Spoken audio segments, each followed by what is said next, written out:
as you guys know, uh, I've been posting some different stuff on the channel, and I don't like to get political. I know what I don't know in that sense. I don't know enough when it comes to politics. I think I'm pretty good at common sense. I think I'm pretty good at seeing evidence that's in front of me. But when it comes to like actual politics and stuff like that, I stay away because I don't know enough. As you guys know, I'm a huge fan of football. I'm a 49er fan. So obviously I was tuned into the Super Bowl and everything that went around with that. I know you guys, at least who are sports fans, and for those of you who aren't in America, I'll kind of, you know, briefly discuss. For those of you who aren't in the U.S., what happens with Super Bowls or any winning team really in any sport? I don't know how it's done out in other parts of the world, with soccer and things like that. But when a football team wins a championship, basketball team wins a championship, baseball team wins a championship, that city ends up having a parade. Kansas City Chiefs won the Super Bowl. They had their parade in Kansas City. And if you guys don't know, there was a mass shooting at the Kansas City parade. There were 20 injured. I think one person died. But a majority of them that were injured, about 12 or 13, I think it was children, right? Those parades, you have families going that are fans of the team going. It's supposed to be a joyous occasion. You're celebrating, all different types of people coming together, right? If you know me personally, you know my stance on all of this stuff. I'm not going to personally get into it. There's a show that I do watch, First Things First, that we're there and they go into depth about it. And I'm going to preface this by saying that I'm not a huge fan of Nick Wright just because of how much he doesn't like the 49ers, and just some of the overall takes he has are very much ignorant, in my opinion. But in this case, first of all, I'm going to put a link to this video that we're going to watch below. So I suggest you do go watch the whole thing because there's 3 different perspectives on this that I think are important to see. But for time's sake, we're going to watch Nick Wright talk about his perspective on this. And I think it's important because as somebody who has 3 kids, and they're all essentially going to end up going to public school, most likely, everything that he said kind of resonated with me. And I think these are things that we need to address, the things that we need to talk about, whether we disagree or not. And I think we need to hear each other out on these things because we all have different experiences. We all live different lives. We all do different things. We all believe in different things.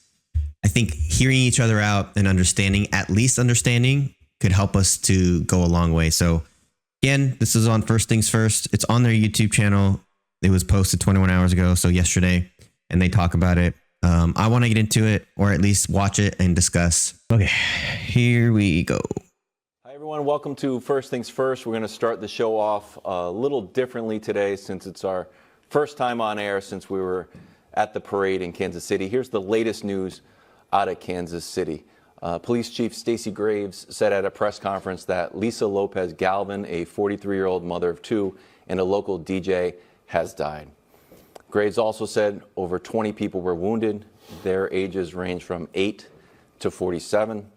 There are currently 3 people detained, but charges have not yet been filed, and the shooting appeared to stem from a dispute, according to police.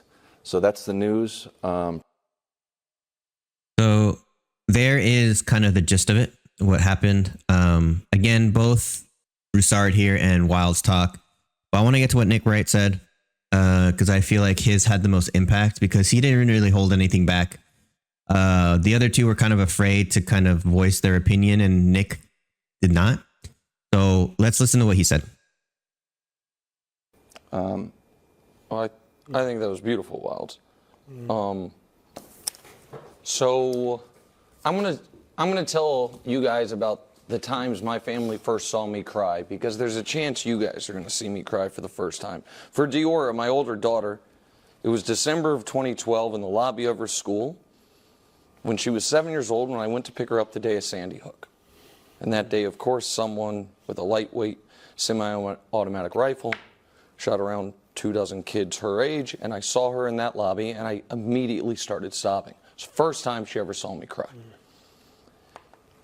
My youngest daughter, Deanna, who's been on this show, who everyone here knows really well, first time she ever saw me cry was March of 2022 in our kitchen, when I opened up Twitter and saw what had happened at Robb Elementary. And someone with a lightweight semi-automatic rifle shot around 24 people that were her age. And I sobbed. And she was concerned. She didn't know. I just, like, it was so, and I'm not a big crier, nothing against it, but I sobbed. And yesterday, shortly after, a few kids themselves with lightweight semi-automatic rifles shot around 24 people. My wife saw me cry in a way I haven't. And it wasn't when, at the parade. It wasn't on the walk over. It was at the hotel. Once we had gotten to the safety of our room, we're at the elevator. And there was this little old lady who was on the phone fighting back tears, wearing a Chiefs shirt.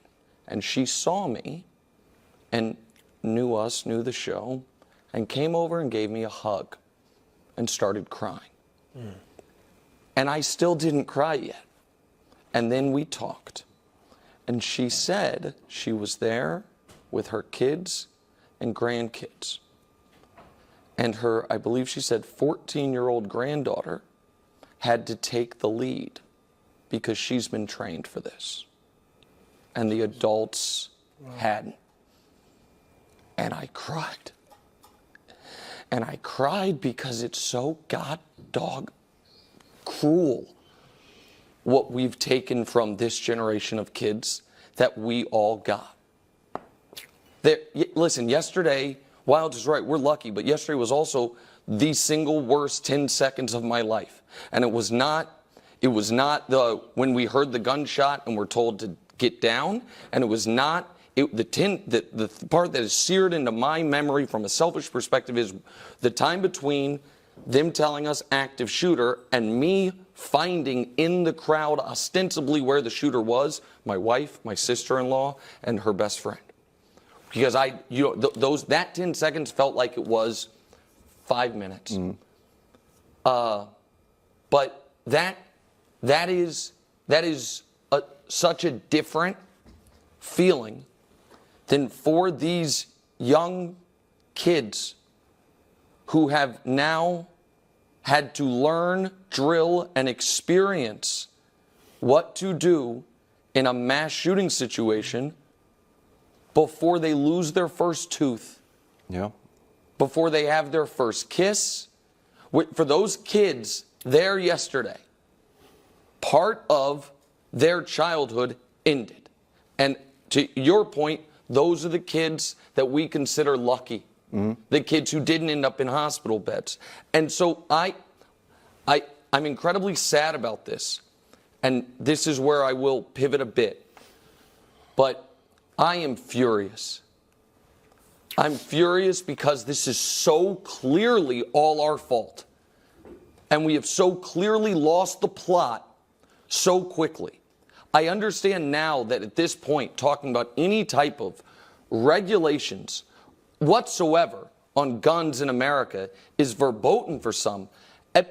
But some of the strictest statewide gun regulations ever passed in this country were passed by Ronald Reagan. Right. And the assault weapons ban in the 90s was supported by Ronald Reagan, who is a paragon, you know what I mean, for many on the conservative side of the aisle. We say when it comes to this particular topic, we turn ourselves into morons. We say ludicrous things like, why have laws? People break them. Like, we make these arguments of, well, if you pass a law, only criminals will break the law. As if, okay, well then make selling meth legal because only meth dealers will break it. We trick ourselves into good guy with a gun. There were 800 good guys there yesterday. How many of them did we shake hands with before that we saw? There were uniformed police. You couldn't have had more good guys. Prepared, ready. And in an instant, there's nothing they can do until after the fact and mitigate the damage. And that's my home city. And the only thing that brings Kansas City together is the Chiefs. We are a divided city. We are a segregated city. The Chiefs is the only thing that brings it together. And the moment is shattered. And the state of Missouri, as of October, was fighting at the Supreme Court to not allow local police to enforce federal gun laws. They were fighting against the local cops' ability to enforce federal gun laws. That's how insane we've gone. And what we will do is to just keep plowing ahead. We will continue with the wellness checks that my best friend in the world called me yesterday to check on me, just like I did for him 2 years ago when he was at a parade in Highland Park, Chicago, that got shot up on the 4th of July. And we'll just keep going with active shooter drills and a generation of kids who had this part of their life stolen from them, and throw our hands up and say, what can we do when we all know the answer? And so you guys struck a far better tone than me. I apologize. But I am heartbroken. And I love Kansas City so much. And those kids were so happy, and those people were so happy. And some kids themselves with easy access to rifles and other guns did that. All right, we'll be right back.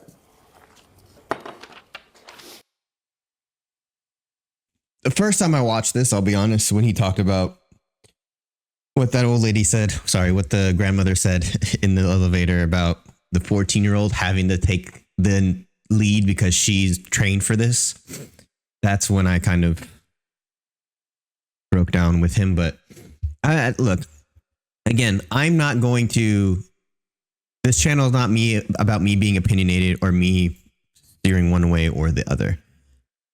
Instead, I'll let you guys think about what Nick said here. And, I have kids. I have 3 kids, like I said before. And to think that they essentially are trained to deal with a battlefield, if need be, is just, it's ridiculous in my opinion. So I thought that was a very powerful statement that Nick made. And again, I'm actually looking at the comments on here. There's not a lot. I mean, I'm sure First Things First is smart about, oh, look at that. As I'm filming this, 2 juveniles charged with crimes connected to shooting at Kansas City Chiefs Super Bowl rally. I know that YouTube and people can, the YouTube accounts can get rid of whatever comments they want. But for the most part, all of these comments agree. I just think that sitting here doing nothing, like he said, and just continuing on is just not the way to go. And that's my opinion. There's a lot more details. I have solutions that I think could work, but I'm not a politician, and nor am I smart enough to even think about how to put those into motion, right? We all have ideas. We all have ways that we think this works, but we don't know how any of this works, right? So I thought that was powerful. I wanted to put that out to you guys. I'm not going to make a habit of doing like political or news type of posts, but I do think that was very interesting, and it struck a chord with me when he started talking about kids specifically. So I'm going to be monitoring the comments. You guys can have friendly, that's the key word, friendly debates in the comments about this. Anybody who I think is being disrespectful, I will quickly delete the comment. And if it gets worse than that, then we're talking about blocking and banning and things like that. I don't mind difference of opinion. I do not. You guys know this. You guys can discuss it, friendly discussion, have arguments that don't lead to being disrespectful or hate comments. I'm all for it, because I think it needs to be talked about. But anyways, that's my kind of out of the box video for today. No sign off here. Just stay safe, everybody.